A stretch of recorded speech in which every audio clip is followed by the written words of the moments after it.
The time is 8:45 p.m. This is the Sri Lanka Broadcasting Corporation. Here is the news edited by Romesh Pires and read by Tilani Pires. The headlines. The President invites the UK diaspora to invest in Sri Lanka plans. India reiterates continued support for Sri Lanka in all possible ways. The WFP says nearly 4 in 10 households facing insufficient food consumption in Sri Lanka. The basic plan on restructuring CEB to be presented to Parliament. The Consultative Committee agrees to regulate the Motor Traffic Act. The Agrarian Development Department says it will commence disbursing urea fertilizer for the Maha season from the 1st of October. A 16-hour water cut in several areas tomorrow. And on international news, Turkey's president says Russia's president is willing to end the war. Sports news, Women's World Cup, South Africa to bid to host 2027 Women's World Cup. President Ranil Wickremesinghe, who visited the United Kingdom to attend the funeral of Queen Elizabeth II, has met with the Sri Lankan diaspora yesterday. Many Sri Lankan businessmen, investors and professionals living in Britain attended the meeting organised by the Sri Lankan High Commission in the UK. President Wickremesinghe explained the future plans of the new government and invited Sri Lankans living in the UK to join new investment opportunities. The President also commented on winning future challenges as a Commonwealth country under the leadership of the new king. The High Commission of India in Colombo has responded to the media queries claiming that Sri Lanka would not receive any further financial support from India. In a statement, the High Commission said that they have seen the relevant media reports and emphasized that India has extended unprecedented bilateral assistance amounting close to $4 billion this year to alleviate the difficulties faced by the people of Sri Lanka. The statement further read, India has also advocated to other bilateral multilateral partners supporting Sri Lanka expeditiously in its current economic difficulties. The Minister of Power and Energy, Kanchana Wijesekara, says that the basic plan for the restructuring of the Ceylon Electricity Board will be presented to Parliament and passed next month. Speaking in Parliament today, the minister also stated that a new tender system has to be implemented on purchasing coal as the previous company is unwilling to execute the tender due to incorrect interpretations in society on the matter of the coal tender. He added that the first coal shipment was supposed to be received in October but now have to be moved into a new tender process all over again. This news broadcast comes to you from the Sri Lanka Broadcasting Corporation. Regulations made by the Minister of Transport under Section 237 read with Section 126 of the Motor Traffic Act, Chapter 203, published in the Gazette dates 31st March 2022, has been approved at the Ministerial Consultative Committee on Transport and Highways held recently. Approval was received at the Ministerial Consultative Committee on Transport and Highways that convened in Parliament under the chairmanship of Minister of Transport and Highways and Minister of Mass Media, Bandula Gunawardena. The regulations temporarily extend the validity period of driving licenses. Accordingly, these regulations will be submitted for approval of Parliament. The National Water Supply and Drainage Board announced that the water cut will be imposed for 16 hours in several areas including Hangwala and Kaduala tomorrow.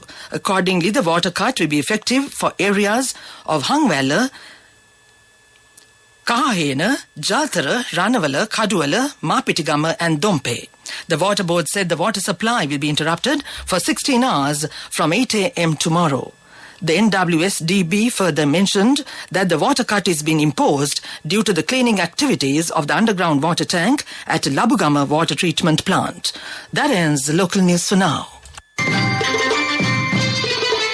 The main news story is brought to you by Siddhalepa Vedamahatmya.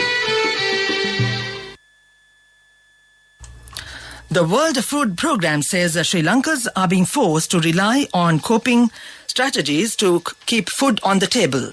In its Remote Household Food Security Survey brief for August 2022, the UN's Food Assistance Branch said around 8 in 10 households are regularly turning to food-based coping strategies such as sacrificing meals, borrowing food, and reducing the number of meals eaten.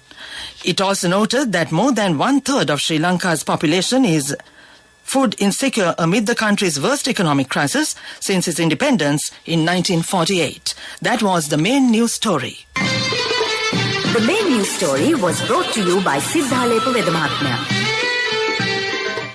And on Watch Light tonight, the Department of Agrarian Development says it will commence disbursing necessary urea fertilizer to farmers for the Maha season from the 1st of October. Commissioner General AHML Abhiratna said farmers will be given the urea fertilizer stocks obtained through the Indian Credit Line. Under the first phase, a farmer will receive 20 kilograms of urea fertilizer per hectare. The Commissioner General noted that fertilizer stocks will be first distributed among farmers in the Kurunegala, Ampara, Batticaloa, Vavuniya, Mullaitivu and Jaffna districts. That came to you in Watchlight. Coming up, world news and the headlines first. Turkey's president says Russia's president is willing to end the war. Joint investigation finds Abu Akleh's killing deliberate. Hurricane Fiona heads for Turks and Caicos Islands as it kills 3. Turkish President Recep Tayyip Erdogan has said he believes Russia's leader is seeking an end to the war he began in Ukraine and that a significant step will be made. He said his impression from recent talks with Vladimir Putin was that he wanted to end this as soon as possible. Ukraine has recaptured swaths of its territory this month. The Turkish leader indicated things were quite problematic for Russia. In an interview with US broadcaster PBS, the Turkish leader said he gained the impression that the Russian president wanted a speedy end to the war. A joint investigation by a London-based multidisciplinary research group and a Palestinian rights group has uncovered further evidence that refutes Israel's account that the killing of veteran Al Jazeera journalist Shireen Abu Akleh was a mistake. Forensic Architecture and Al-Haq said that Abu Akleh's killing was deliberate. Abu Akleh, who was with Al Jazeera for 25 years and known as the Voice of Palestine, was shot in the head and killed by Israeli forces on May 11th while she was covering an army raid in the Jenin refugee camp in the occupied West Bank. Residents have been ordered to take shelter on the Turks and Caicos Islands as an increasingly powerful Hurricane Fiona churns towards the Caribbean and archipelagos, leaving deaths and destruction in Puerto Rico and the Dominican Republic. The strengthening Category 2 storm, predicted to become a Category 3 event by Tuesday afternoon with winds exceeding 178 kilometers per hour, was on track to pass close to the eastern end of the Turks and Caicos Islands on Tuesday evening before heading for the southern Bahamas. Back to the world news headlines. Turkey's president says Russia's president is willing to end the war. Joint investigation finds Abu Akleh's killing deliberate. Hurricane Fiona heads for Turks and Caicos Islands as it kills 3. That ends World News. Moving on with development news, the first nominated representatives of the newly introduced program to allow Sri Lankan migrant workers to import an electric vehicle after remitting money through official channels received the relevant vehicle import permit from Minister of Labour and Foreign Employment Manusha Nanayakkara today. The minister noted that the decision to allow migrant workers who remit money through official channels to import an electric vehicle has been appreciated and inquiries in this regard by workers are increasing. Any Sri Lankan who live, work or holds dual citizenship in a foreign country is eligible to import an electric vehicle under the scheme.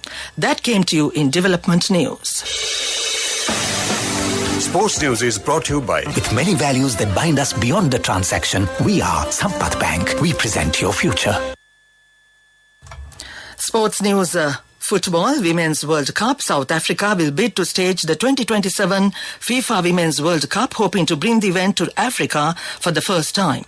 South Africa was the first and so far only country to the continent to host the Men's World Cup in 2010. In July, South Africa became African champions for the first time after beating host Morocco in the first of the Women's Africa Cup of Nations in Rabat. That was sports news. The fastest way to earn the highest interest from NSB, now extended till the 30th of September just for you. Your short-term deposits receive an attractive interest rate of 20% in 3 months and 22% in 7 months. Visit a bank branch or a main postal office today. NSB, the only bank with a 100% government guarantee. Business News, sponsored by National Savings Bank, the safest place for your money. The CEO of the Colombo Lotus Star Private Company, retired Major General Prasad Samarasinghe, says since its opening to the public last week, the Lotus Star, the tallest tower in South Asia, has managed to earn more than 7 million rupees in the first 3 days. Mr. Samarasinghe said from its opening for public on the 15th of until Saturday, more than 7 million rupees have been earned from the visitors to the tower. On Saturday alone, more than 3 million rupees had been received and more than 7,200 people had come to see the attraction. Tickets are priced at 500 rupees and 2,000 rupees, while the tickets for foreigners is priced at $20. The Lotus Tower is open for public viewing from 2 p.m. to 11 p.m. on weekdays and from 12 noon to 12 midnight on weekends. For children under 10 years old, tickets are 200 rupees each. That came to you in Business News. Business News, sponsored by The fastest way to earn the highest interest from NSB, now extended till the 30th of September just for you. Your short-term deposits receive an attractive interest rate of 20% in 3 months and 22% in 7 months. Visit a bank branch or a main postal office today. NSB, the only bank with a 100% government guarantee.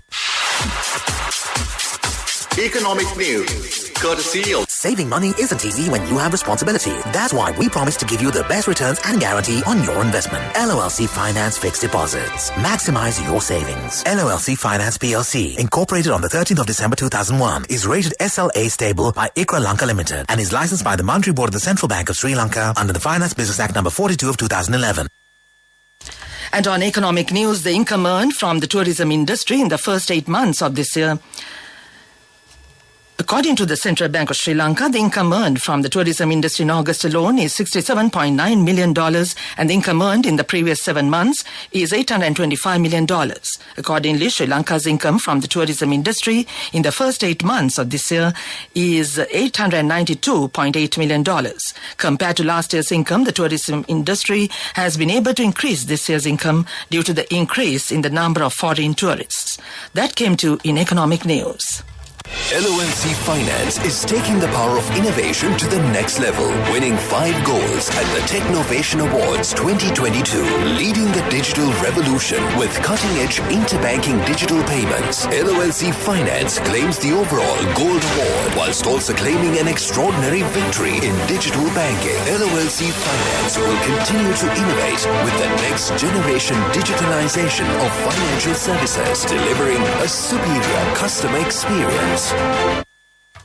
Finally, the weather reports that a few showers will occur in the western and Sabaragama provinces and in the Galle and Mathura districts. Showers or thunder showers will occur at several places in the Uva province and in the Ampara and Batticaloa districts during the evening or night.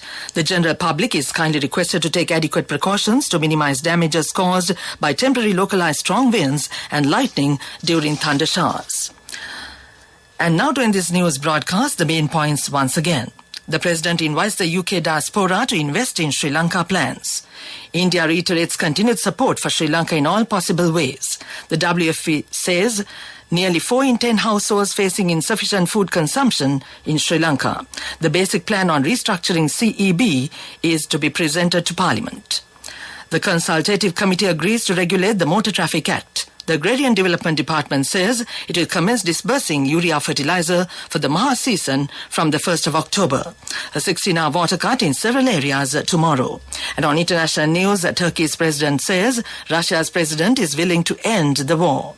And on sports news, Women's World Cup, South Africa to bid to host 2027 Women's World Cup.